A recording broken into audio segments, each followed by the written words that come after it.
All right, we're live. Hello, everybody. Welcome to the Squared Circle Psychobabble. My name is Michael Valenti. This is Ralph Valenti. We are doing our G1 Climax 29 preview. Thank you, everybody, for joining us here. And for those new to the channel, don't forget to subscribe. Hit that bell for notifications as we're trying to hit 10,000 YouTube subscribers before All Elite Wrestling's all out. So we'll talk about the G1 in just a minute, but we do have to talk about Jon Moxley, who's in the G1 Climax. Had some breaking news this morning. Ralph, talk about what happened with Jon Moxley last night and early this morning. Yeah, so apparently Killer Kross put together this cross-promotional event between some MMA guys and some wrestling guys. So it actually ended up being a situation where Jon Moxley actually came out and confronted Killer Kross.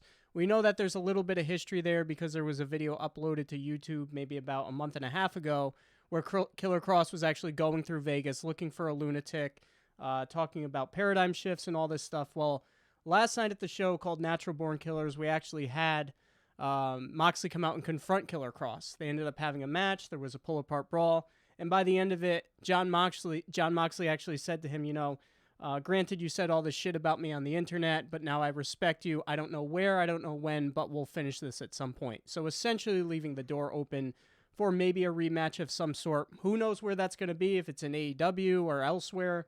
But it seems like that's something that they're going to be settling at another point, I guess you could say. Could we see Killer Kross maybe in New Japan Pro Wrestling? I mean, there was that talk a while ago where he wanted out of Impact Wrestling, Yes. and if he does he go over to New Japan instead of AEW and have this match maybe setting up the U.S. title match? Yeah. I mean, after the G1 Climax tournament. So that's a possibility too. Certainly possible. I think anything's possible in wrestling nowadays. It's really cool. It's a really cool point throughout the history of wrestling, because you do have these guys going back and forth from promotion to promotion. Essentially, people are just kind of showing up places, whether it was the Young Bucks when they were kind of promoting AEW before their first show, when it was Kenny Omega, Chris Jericho obviously showing up in New Japan Pro Wrestling. So really cool time in wrestling where people are just kind of showing up and they have these different things going on outside of some of the larger companies, like obviously WWE or even Impact for that matter. Right. You know, obviously Killer Kross being there.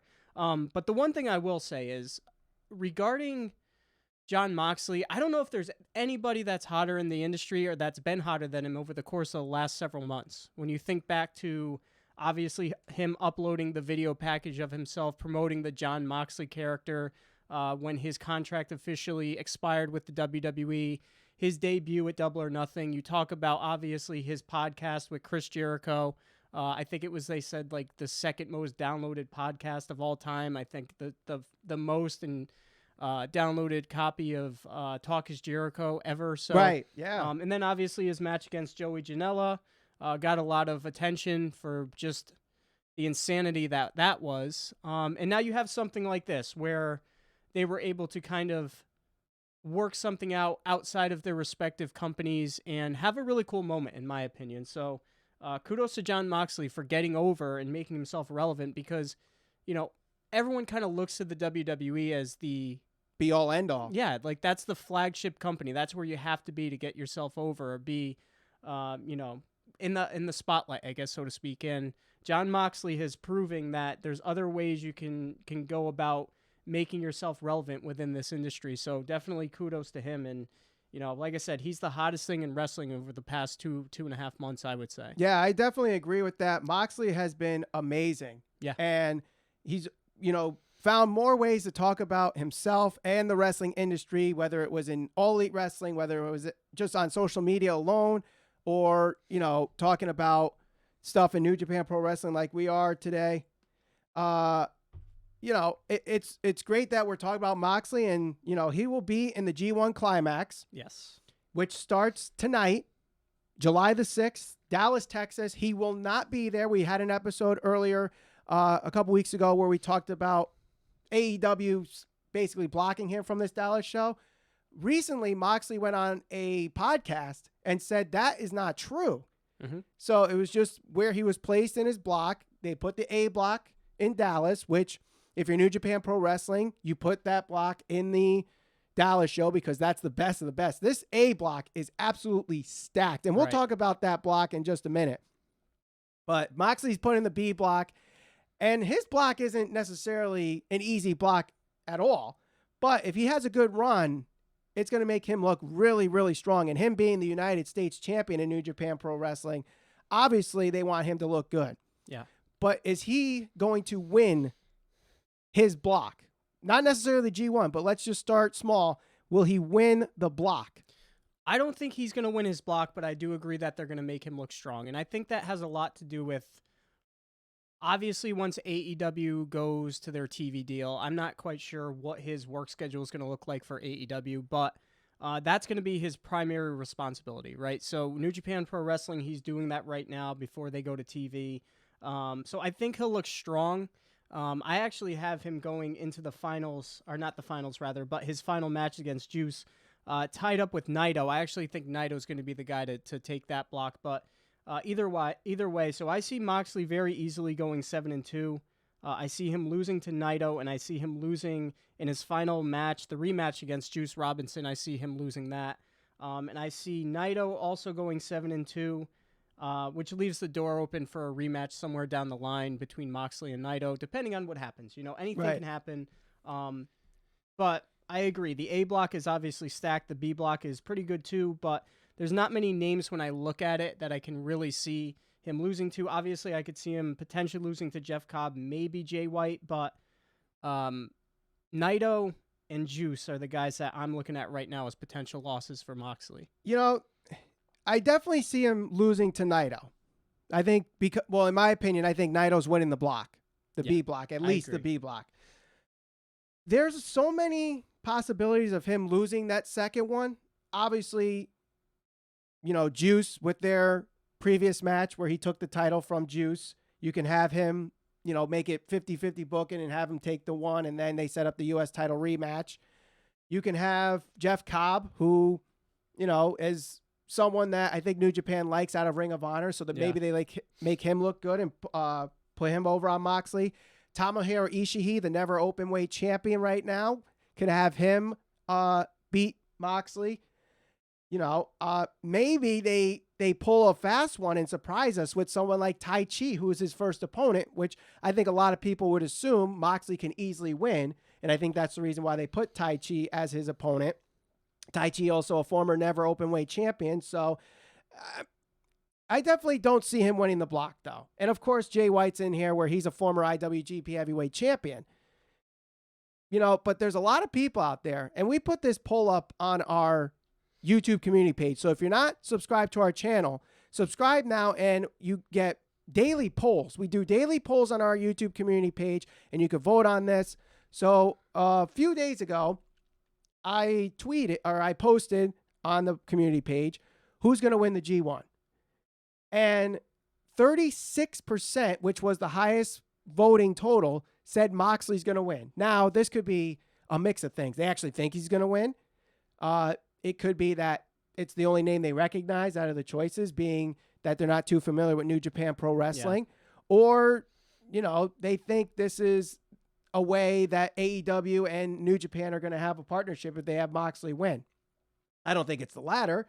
But I definitely see whoever loses, or whoever Moxley loses to, will be his opponent for the U.S. Championship next. Because they use this G1 Climax to really set up matches in the future. Yeah. Not just, obviously, the one at Wrestle Kingdom where the winner of this tournament faces the IWGP Heavyweight Champion.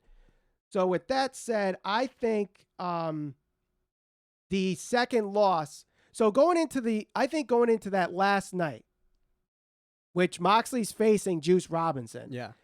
What it's going to end up happening is Moxley's going to go in with the lead, 7-1, and Naito is going to be 6-2. Mm-hmm. Naito wins his match, and I believe Moxley and Juice are first.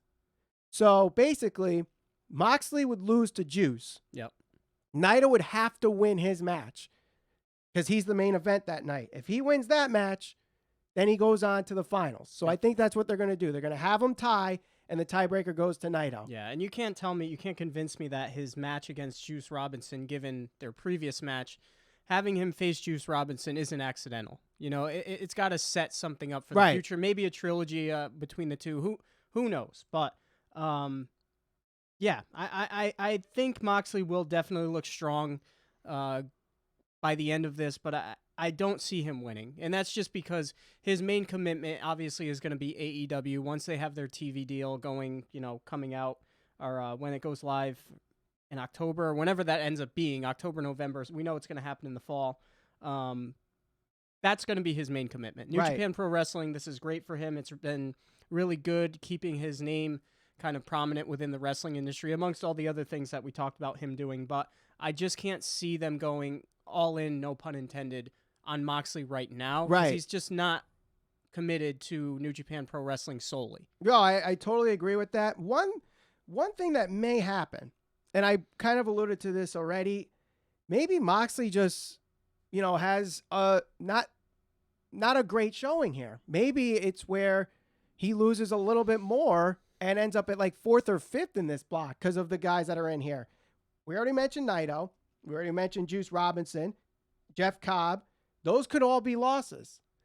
Also, Shingo Takagi's in this block, who was amazing in the Best of the Super Juniors. Lost to the finals to Will Ospreay, who's also in he's also in the G1 Climax. He's in the A block. There's a lot. That could be a loss. Jay White could be a loss. Yep.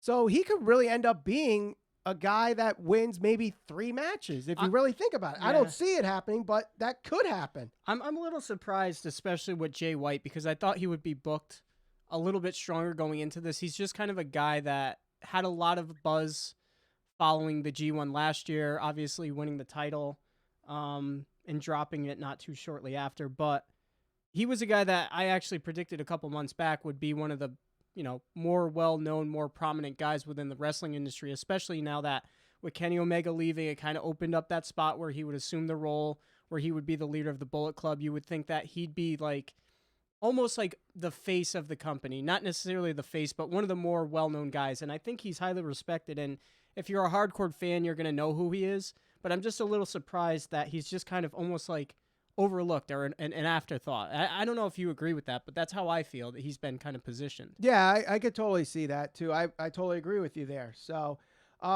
if you guys want any questions answered, don't forget to go into our super chat, give us a donation, help support the channel. You know, we want to make this show improve as much as we can, and we can't do that without you guys. So put in your questions in the chat, give us a super chat donation as well. So let's move on to the A block. To me, the A block is stacked. Absolutely stacked.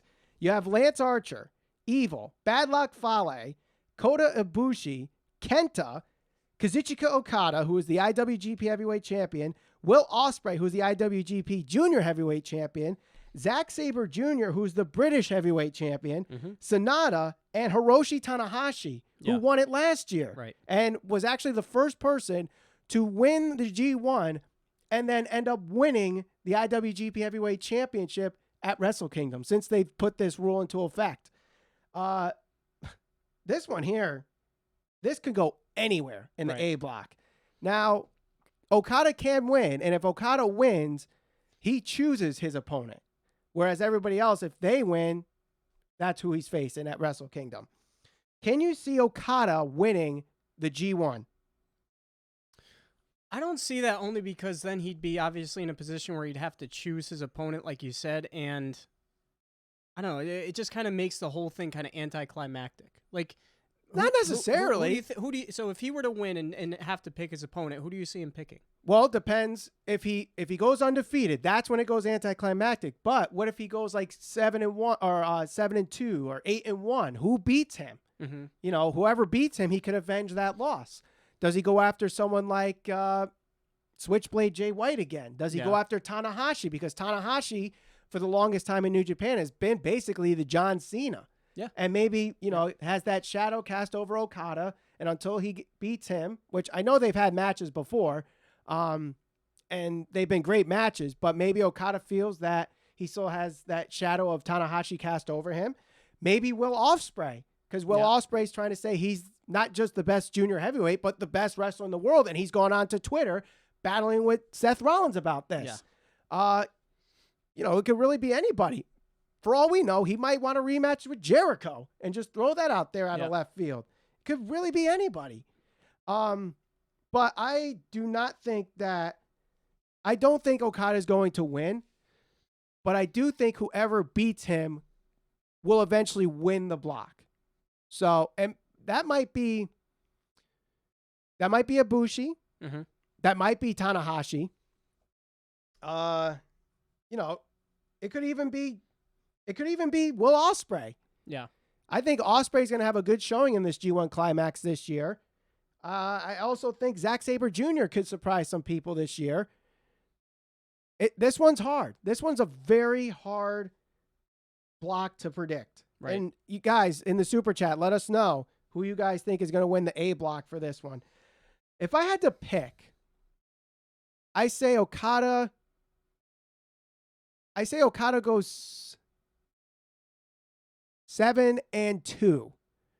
And his losses will be Ospreay and Ibushi. Okay. Which means one of those two will end up being either 7-2 or 8-1. Now, Ibushi had a great G1 last year. I believe he swept his block, if I'm not mistaken, but lost the final. Yeah. He was in the finals, Yep. but he lost the finals to Tanahashi. I think he swept his block. But I don't see him doing that again. But I also don't see Tanahashi winning. This one's tough.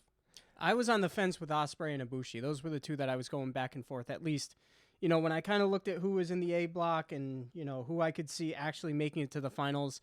Originally, I picked Ospreay. I think going back to last week when we started to talk about this and who we saw going where, who we saw winning, who we saw losing, I was strong behind Will Ospreay. I thought about it, and I think that we are going to see Ibushi go to the finals again. And that's mostly because when you think back to maybe some of his past, you know, contracts, he was kind of all over the place. He was a freelance guy. And then his newest contract, from what we understand, he's exclusively signed with New Japan Pro Wrestling. So I think that changes a lot of things where now they're willing to get behind him. Not that they weren't before, but it just makes it much more likely that he could go to the finals or make it past the finals. And who knows, maybe he could end up winning the championship. But those were the two names that I had in mind, Ospreay and Ibushi. I actually do have Ibushi going to the finals again from the A block and going up against Naito from the B block. I mean, they've had great matches all year, but do you want to have that again for the fourth time? You know it's going to deliver. Yeah, I mean, and there's already a history there. There's already a built rivalry. And I think especially at like a time right now where we are in the wrestling industry, yes, they'd probably like to promote some of the guys that aren't as well known or some of the up-and-coming guys, but they're kind of in a position where with obviously the emergence of All Elite Wrestling, and they're still, obviously New Japan is still very popular, they're going to want to rely on guys that they know that can deliver. And to me, Ibushi and Naito, it's a safe bet. There's already a history there. It's something that people can get behind. So that's where I'm coming from with this. So that's why I see Ibushi and Naito going to the finals. I mean, if they didn't have 3 matches already for the Intercontinental Championship, I would agree. Unless somehow Naito and Ibushi both don't win their blocks and they set up at the finals the Intercontinental Championship match again. I doubt that's going to happen. I'm not going to go with Ibushi. I'm going with Ospreay. Okay. Ospreay's going to win the block. Yep. Ospreay's going to win the A block. Wouldn't be surprised if Ibushi wins. Wouldn't be surprised if Tanahashi wins. And would not be surprised if Okada wins. I mean, we haven't seen it before where the champion won the G1, at least in the current format. So, right now I'm going with Ospreay. Ospreay's going to win the G1 A block. Now, you have Ibushi and Naito in the finals. I have Naito and Ospreay in the finals. Who wins the finals? I have Naito. I think Naito's going to face Okada. I agree. I got Naito winning this one. So, for those that don't know the story with Tetsuya Naito, he is currently the Intercontinental Champion in New Japan Pro Wrestling, and he's trying to be a double champion. He's trying to be the Intercontinental Champion and the IWGP Heavyweight Champion at the same time. What better way to build this story than with him winning the G1 Climax? beat Okada or whoever the champion is at that time at Wrestle Kingdom, so he could be, as I like to call him, Tetsuya Two Belts. Corny joke. That was almost as bad as the AEW buy-in. Oh, no. Oh, no. No. We're not going to go into AEW here. If you guys have any questions here, let us know in the super chat. We'll try to answer them. Doesn't have to be New Japan related. Could be AEW, could be WWE, could be even MLW, which made some news announcing their first pay-per-view coming up. I believe in November is the date. Let me see if I could go through some of the questions that pulled up so far. Keith Radames asked, where can I watch this? Well, the first night tonight, if you're subscribed to Access TV in the U.S., you could watch the first night tonight on Access TV. If you're subscribed to New Japan World, it's about the same price as the WWE network. You could watch the whole tournament there. I don't know if Fight TV is going to have some of the shows in action there. Definitely places to go there. So, just look it up, but those are the real main two shows for tonight. Ibrahim Hussein asked, did you hear that the Bullet Club are now one member short? Yes, Robbie Eagles left the Bullet Club and joined Chaos after his things with El Fantasmo. Is Kenta in New Japan Pro Wrestling right now? Yes, he's actually in the A block, and we didn't even talk about Kenta. What did he say at the thing? Is I am fucking Kenta. Yep, he wants to show people, how he could be the real Kenta, and he is Kenta. Yeah, that's actually an interesting guy.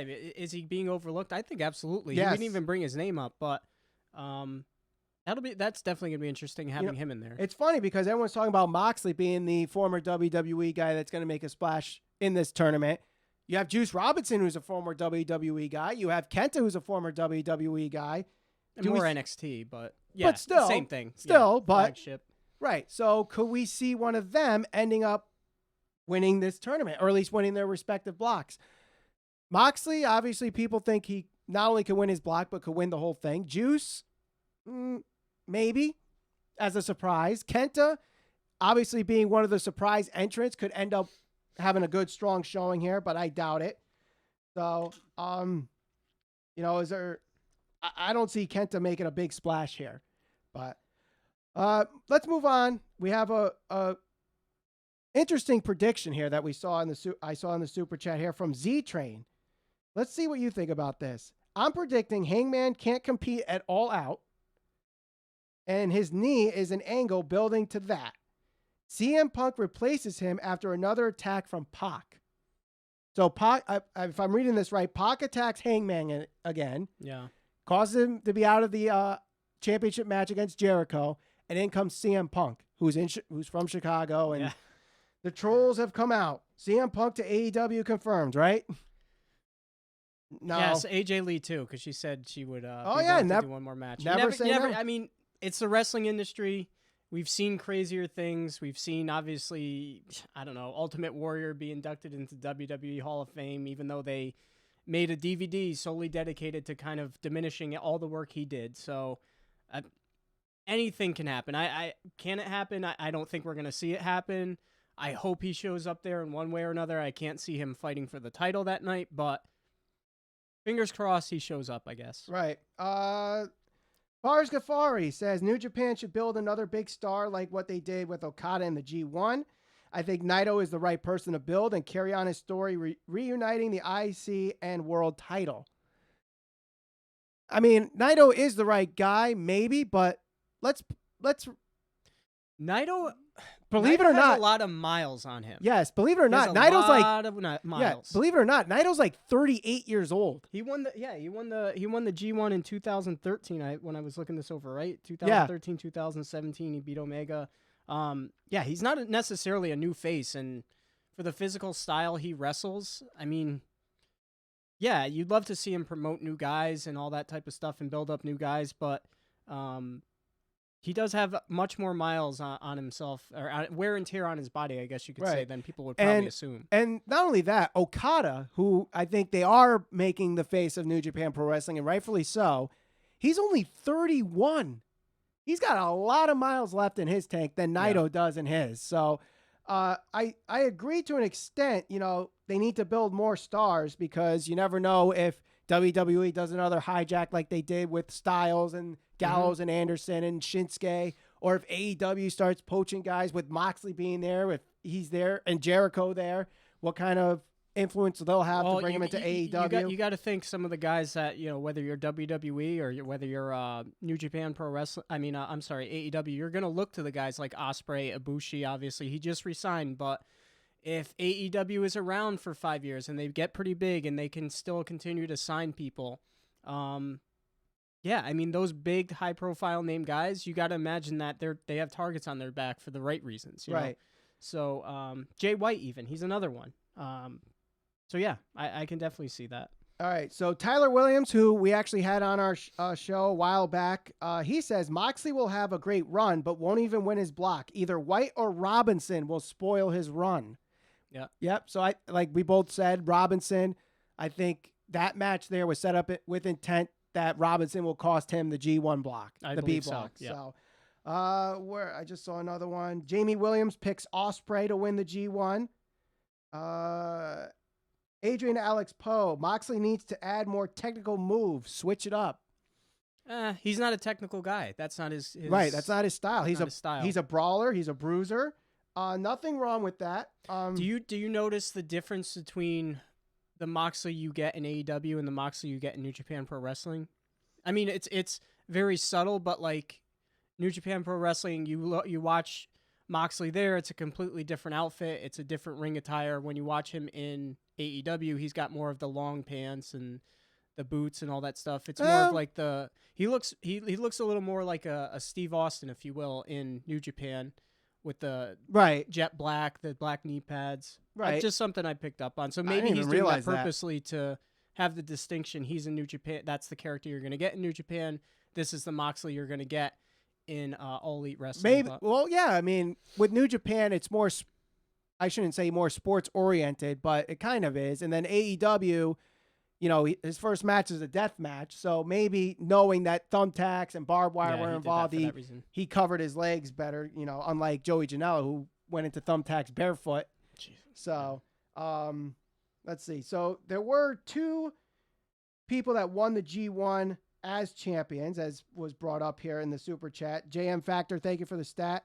Kensuke Sasaki and Kaiji Moto have won the G1 as champions. But since they've done this rule where the winner faces the champion, it's never happened, which I believe started in 2012 is the first year they did that, and Okada was the first one to win that. Adrian Alex Poe, again, that style will get old fast. Fans want technical moves and high spots. Yes and no. Yes, I mean, they do want more technical wrestlers and they want high spots, but I don't think that's the be-all, end-all that they have to be technical. They have to have high spots. You know, there's a lot of people out there that don't like the Young Bucks. You know, there's a lot of people out there that thought guys like Lance Storm or Bret Hart were kind of boring in the ring because they were technical in the ring. You know, Zack Sabre Jr. is a acquired taste. Yeah, well, I think like the clash of styles. So if you take a guy like a Moxley, right, he's got the bruising style, the brawler style, like you were pointing out. So to compare that to like the match you had with, I don't know, let's say AJ Styles and Brock Lesnar. Right. You have obviously Brock, who suplex, brawler, not too technical by any means necessary, but you have that clash in styles where you have a guy like AJ who can kind of work around him. Very similar. So if you have somebody who's highly technical and Moxley who's not, he's more of that brawling style, it usually makes for a pretty decent match. When people are so similar a lot of times, if you have two technical guys, yes, they can put on a really good match, but to me, it's always better when it's a difference in styles. And that is when you really could see who the best of the best is, because you could see, all right, if Moxley goes up against somebody who's more technical, right, and they have a great match, it's like, okay, was Moxley able to adjust to that type of style? To me, that's how you can prove who the best wrestlers in the world really are, because they're able to work multiple styles and change things up when they need to. It's not like, you know, he's just going to work death matches and that's all he can do. No. He can be technical. He can work these brawling style matches, these death matches. Do high spots. Whatever it is, you know, and that's kind of like Johnny Gargano, I guess, is a good example of that. he's able to have great matches with just about anybody you put him in the ring with. He's extremely technical, but at the same time, if you put him in like his unsanctioned match against Tommaso Ciampa, it was still really good for different reasons. So Moxley, for me, I think he just needs to keep doing what he's doing. Right. Again, and that's it for another reason, too. He's able to stand out from the pack. Yes, everybody's doing this technical style, this high-flying style. He should be different. He shouldn't just to kind of conform to what's popular right now. He should be his own character. Right. Focus on himself. Focus on the style that's going to get him noticed, because whether you like it or you don't, right now we're talking about him. And and you know what? It's good that he's in the B block, because there is a huge diversity of styles in the B block. You have Tomohiro Ishii, who is probably the closest thing to Minoru Suzuki. As to Minoru Suzuki, as people want, people want the Minoru Suzuki Moxley match. That's the closest thing you're going to get in the G1 Climax, is him against Tomohiro Ishii, where he just throws and stiff wrestling as much as you can with him. You have Jeff Cobb, who, is a Ring of Honor guy, so you have the Ring of Honor style with him. You have Shingo Takagi, who's coming in as a junior heavyweight, but that is just a label. There's no way that guy's a junior heavyweight, but I'm excited to see that match. And high spots are coming with that match. Naito, you know what Naito is. He's not afraid to do dangerous stuff, whether it's an apron spot, a pile driver through a table. That one's going to be an exciting match. Jay White, is going to be more a psychological match. Goto is another stiff match. Mm-hmm. Yano. Toru Yano is going to be, he's a freaking comedy. It's like if Dean Ambrose was wrestling R-Truth. It's a comedy match. Right. So, there's definitely a lot of diversity in the block, and I'm excited to see Moxley in this block just for the different styles that he could see, and we'll see how he can adapt in all the different styles that New Japan can offer. Yeah, and again, obviously Moxley, who's somebody coming from the WWE, having performed at the highest level there is to perform at, it'll be interesting to see some of these guys, especially a guy like Jay White, like I said, I'm really high on Jay White. Seeing him compete against him, it's to see if Jay White can obviously rise to the occasion in that match. That's the match I'm looking forward to probably the most for that reason. But like you said, there's a ton of other good matches lined up for Moxley in this B block. Yep. If I had to pick a match I'm most excited for with Moxley, obviously Naito, which I think a lot of people are saying whoever wins that match is going to win the block. I'm excited to see him with Takagi. Mm-hmm. Junior heavyweight against the heavyweight. And obviously Takagi trying to be a guy like Ospreay that says, you know what?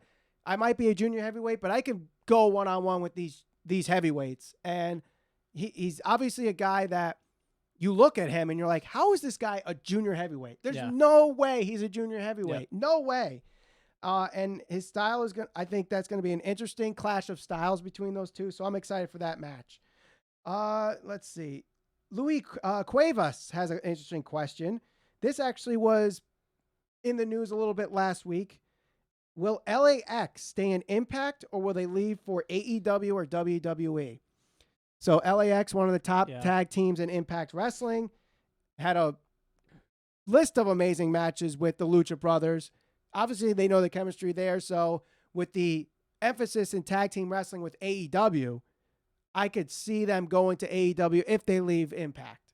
Yeah, doors always open, especially for tag teams in AEW. I don't know if it will happen, but obviously there's going to be, well, at least for right now, it seems like AEW is going to offer more opportunities to a lot of guys. Mm-hmm. Again, that's all going to change when they go to TV. It depends on the success of the company, how well they do, ratings, and all of that stuff. So assuming that AEW does well and it does impressive numbers when it goes to TV, I could easily see them signing a whole bunch of talent, but and I imagine LAX is probably one of the teams that's going to be high on that list. Here's a question here from Ibrahim Hussein again. Do you think there's any chance Kenny Omega returns to New Japan? Yes, and I'm glad somebody brought that up. I think going back to the interview he did with Meltzer, it was the first interview he did after signing with AEW. I believe he said that his contract allows him to go back there and do some matches if he so chooses. With New Japan or just Japan? Because I mean, you have Michael Nakazawa coming from DDT Pro Wrestling. Yeah, Nakazawa coming from DDT Pro Wrestling, and a lot of those females wrestlers that they grab from Japan are, you know, from that area too. So that, I think if he goes back to Japan, it might be there, DDT, not New Japan. But I mean, he could, I guess, if Moxley's going and if Jericho's going, why can't Kenny? Well, Kenny has unfinished business with Tanahashi, no? I guess, because Tanahashi beat him. 1-1? No, Tanahashi just beat him. For the belt. For the belt, yeah. That's it. At least for that part of the story. I mean, they've had matches before that. Right. But for the IWGP Heavyweight Championship at Wrestle Kingdom, it was, you know, Omega lost, that was it. And he left. So, any other questions? Make sure you put them in the chat there. Also, comment if this is after the live show. Don't forget to like this video. Share it all over social media. We're on Facebook, Instagram, and Twitter at SCPB Podcast. Subscribe if you're new to the channel. Hit that bell for notifications. We're trying to hit 10,000 YouTube subscribers before All Elite Wrestling's all out. So I'm not seeing any more questions here in the chat. Any final thoughts as we head into the G1 Climax tonight in Dallas? No, I mean, all I could say is I'm excited for it. It's an interesting time in pro wrestling right now where you do have these guys kind of going between promotions. And I know it was done previously, but this is really a time where with social media, Twitter, YouTube, anything else in between, it's really a cool time because people have the opportunity to kind of promote multiple companies and go back and forth, and not only promote those companies, but promote themselves. And Moxley is certainly one of those guys who's taken advantage of kind of the state we're at with all the social media and everything. So kudos to him, like I said before. I'm excited for it. It'll be fun, and we'll see how my predictions go. Yes, definitely. And we got one more question before we go, and it came in from one of our big subscribers, A16 Adam Walker. Do you think we're going to see more three-way clashes for shows between New Japan, AEW, and WWE like we will on August 31st? So New Japan has the Royal Quest. Yep. NXT UK has a takeover, and All Out are all on the same day. Yep. Technically, All Out is later in the day where the other two are really clashing. I could see it, but I think for the wrestling industry, they should avoid it. I mean, yes, we're getting a taste of it next weekend with, you know, we have the Evolve show, we have Fight for the Fallen, we have Extreme Rules. So that's kind of the same concept.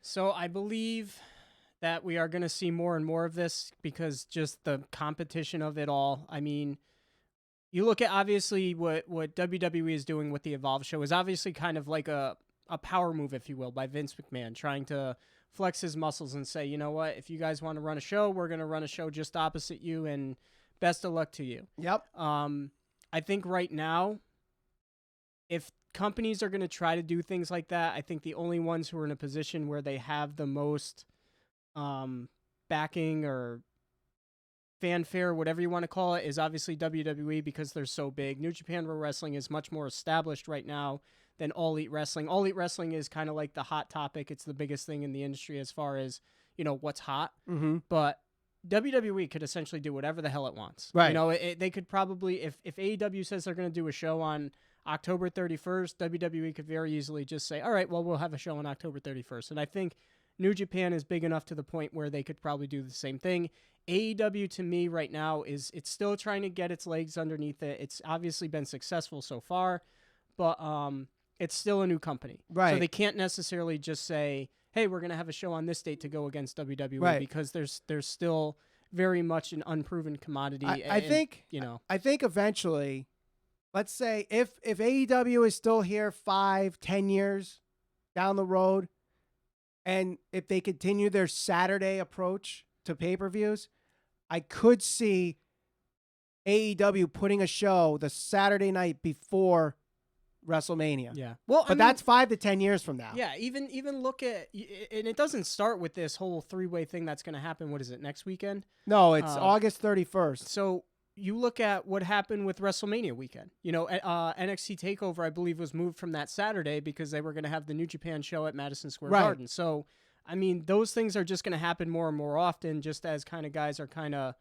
fighting for position and fighting for prominence. So that's a good thing because it helps elevate the whole industry. It brings more eyes to the screen and helps bring more attention to the wrestling industry, which is good for the wrestlers. It's good for the fans because it makes all of this fun. It makes WrestleMania weekend fun, or any other weekend for that matter, where they're going to do these multiple shows. So I think it's a good thing for the industry to have that type of stuff. Yeah, I totally agree. But at the same time, with New Japan starting their westward expansion, AEW, still in its infancy, I would hold off on it. Eventually, maybe, but I would not do this.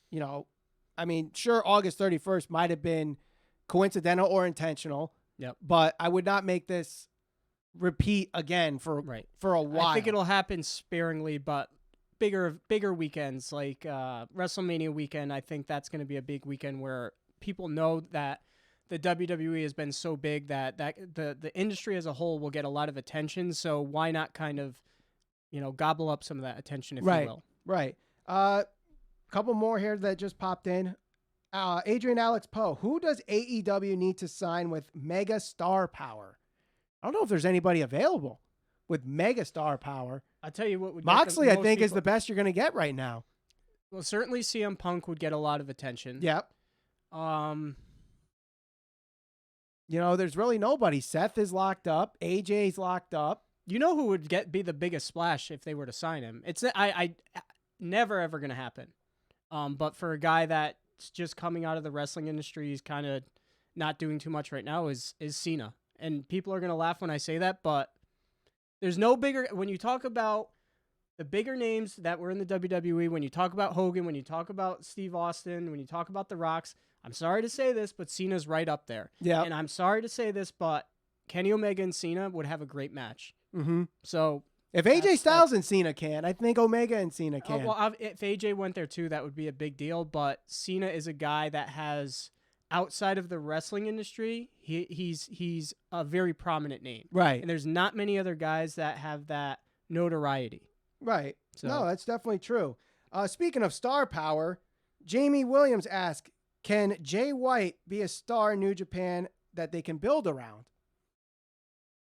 I think they're trying to. I think the attempt was there between Wrestle Kingdom and the G1 Supercard at Madison Square Garden, because he was the IWGP champion. He's got to do stuff that makes himself stand out as not just another guy in the mix. Right. Like when you look at Moxley, he stands out because of his antics and the things he's doing right now. Chris Jericho is another guy that you can look at. He's able to stand out because of the things he does. Jay White, I think, can certainly be that type of person. It's just a matter of him going out there and doing it. Mm-hmm. No, I totally agree. But, I think part of the problem is him being the leader of the Bullet Club after Kenny Omega. It kind of, this isn't really a knock on Jay White, but it's like you go from the biggest star in the company to. Well, you look at Finn Balor. Yep. You look at AJ, you look at Kenny Omega, and then you look at Jay White. Those are big shoes to fill when you look at what they've gone on and done. Right. So, yeah, he certainly can be, but we'll have to wait and see what happens with him, I guess. Another one, Adam Walker again. I heard Davey Boy Smith Jr. is in talks with AEW as he was backstage at Double or Nothing. Brian Cage might be open to this as well. Now, Brian Cage we talked about in our All Elite Wrestling draft, which is on our channel. Subscribe, hit that bell for notification. So you can check out that show as well as our other episodes of the All Elite Wrestling Draft. Davey Boy Smith Jr. is an interesting one because he's part of the Newhart Foundation in MLW, which is also in a faction with Brian Pillman Jr., who was a guest on this show. Pillman was part of the Casino Battle Royale, so maybe we got to fill this tag team tournament somehow. Maybe Davey Boy Smith Jr. and Brian Pillman are a tag team that ends up in this tournament. Yeah. So I could totally see that happening. Ibrahim Hussein again, AEW needs to hire bigger guys. Totally agree with that. They definitely need to bring some size to the roster. You mean bigger names or bigger? I think frames. Bigger frames is how I'm taking this, but also bigger guys. Either way, they need some. Cody's definitely creating buzz with what's happening in shows. They got some former WWE guys with Jericho, with Moxley, with Shawn Spears and Cody. So there's definitely something there. But I think there's a lot of wrestling fans out there that still aren't quite into the AEW yet because of the lack of size with some of these guys. Like you don't look at them and be like, oh my God, they could kick someone's ass. Well, yeah, if you look at the four-way match, Jungle Boy obviously looked, while he's great, he looks like he's very skinny. Yeah, he's 150 pounds soaking wet. Yeah, and then you look at obviously Jimmy Havoc, who's not obviously physically imposing just based on his looks alone, and that's not necessarily a knock on them, it's just how they look. And you put him up there against a guy like Hangman Page, who looks like $1 million, Cody Rhodes, who looks like $1 million. MJF looks good too. Yeah, it's like, again, even when you look at Janelle in the ring with Moxley, while it was a good hardcore match or whatever, there has to be a certain level of believability to this. Yeah, I totally agree. So, I mean, AEW right now is looking like a glorified indie show, in my opinion, which isn't necessarily a bad thing, but, you know, in the indies, you can get away with stuff like, you know, a Jungle Boy facing someone like Ace Romero, who's 500 pounds. Yeah. You know, but, you know, there's a reason why WWE has withstood the test of time and have been able to go from generation to generation to generation. It's really they're heavyweights. They've always been able to have a good heavyweight division and build stars around heavyweights. Yeah. And guys that look the part. Right. You know, Seth Rollins looks the part. Roman Reigns. Whenever I show somebody who's a non-wrestling fan some of the wrestling, you know, I tried to show a couple of my friends like a NXT show, and the first thing they said was how much do these guys weigh? And those guys are in really good shape. Mm-hmm. And you know, it just goes to show you, like, yes, as wrestling fans, we get it. We're in on everything. We don't necessarily judge everybody based on the size of the guy and the fight and all of that stuff. But as non-wrestling fans, as in a company who's trying to kind of attract non-wrestling fans, sometimes people look at that and they're like, you know, they look at Daniel Bryan and they're like, he's so small, like, yeah, and he's in pretty good shape, and he's right, you know, and that's just from the outside looking in. If you're a non-wrestling fan, that's why you need to have established guys that are, you know, in good shape or more of your heavyweights, because it helps attract some of those people outside of the wrestling industry that are kind of on the outside looking in. You know, Louis Cuevas just brought up a good point. They have Luchasaurus as a big guy, yep. But Luchasaurus is wearing a dinosaur mask. You know, I like Luchasaurus. I think him and Jungle Boy are going to be very similar to Team Hell No. Yeah, I think they're actually going to have a really good run, and people are going to connect with them. Yeah, I totally agree. But, you know, you got, you know, take it or leave it with Jim Cornette, but you get guys like him who are well-established wrestling guys with a lot of knowledge in the industry making fun of the guy because he wears a dinosaur mask. You know, as a casual wrestling fan, is someone going to look at Luchasaurus and be like, yeah, this guy's jacked, but he's wearing a dinosaur mask. Yeah. And then when he talks in the Being in the Elite, he's talking about having a master's degree and putting on glasses. It's like, what are you? Are you a dinosaur or are you a genius? Yeah. What's your gimmick? You know, they got to work on that. But I like Luchasaurus. I think there's definitely potential there. When does Luke Harper's contract expire? No idea. At least 6 months.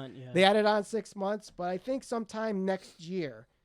Anything else that gets added here? I'm not seeing anything else. So, you know, you already heard your final thoughts on the G1, so I'll say mine. The G1 is going to be a great tournament. This might be the most stacked tournament in a long time, maybe ever. Obviously, I don't think there's a clear cut. This guy's definitely winning. I think it's Naito. You think it's Naito, but a lot of people out there thinks it could be Moxley. There's guys out there that think it could be Ibushi. There's people out there that think it could be Okada. You know, Jay White can surprise people. Ishii, for all we know, could surprise people. This is going to be a very fun G1 Climax, and I'm excited for it. It starts tonight. I believe it's 6 o'clock, if I check the time right, Eastern, 6 o'clock Eastern, 5 Central, 3 Pacific, and then after that, I can't figure out all the time zones in the UK or Australia or whatever, but it's definitely going to be a fun tournament, and it starts tonight. The main event is Hiroshi Tanahashi versus Kazuchika Okada. Yeah. What a great way to start this tournament. Thank you guys for joining us on this live chat of the Squared Circle Psychobabble. If you like it, don't forget to like this video, share it all over social media. Give us a super kick party thing. What are you doing? Just getting ready for the party. Okay. What party is that? Beers. 3 p.m. Oh, that's right. Here in the United States. Beers in New Japan. Right. For those that don't know, in the United States, it's the 4th of July weekend. So very partying weekend here. So again, don't forget to share, subscribe, hit that bell for notifications. We're trying to hit 10,000 YouTube subscribers before All Elite Wrestling's all out for, I guess that's Ralph Valenti. My name is Michael Valenti. Thank you for watching the Squared Circle Psychobabble.